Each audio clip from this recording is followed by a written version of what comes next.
Have you ever wondered what it would be like to go to the mailbox and find a letter with Ellen White's return address on it? Well, of course, that's not going to happen to us because she died a long time ago. But let me tell you a story about a young man who did have that happen to him. He was a young minister in Australia in the 1890s. And one day he went to get his mail, and there was an envelope with the return address, Ellen G. White. And he thought to himself, what in the world is she writing to me for? What have I done? Why do I deserve a letter from her? And he was a bit nervous about it, frankly, and he prayed, I think, a very good prayer.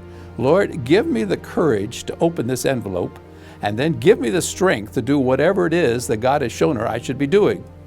So he took the envelope out into the bush and knelt down and prayed that prayer. Give me the courage to open this envelope, and then give me the strength to do whatever God has shown her I should be doing.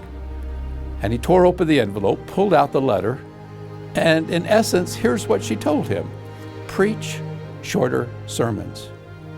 Well, he later admitted that he was preaching sermons about an hour to an hour and a half long. And he was thinking about preaching even longer because if he did, he might hit more people in the congregation.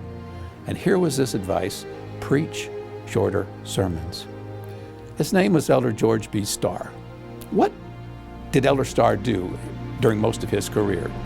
He was a chaplain in several of our different sanitariums, both in Australia and in the United States.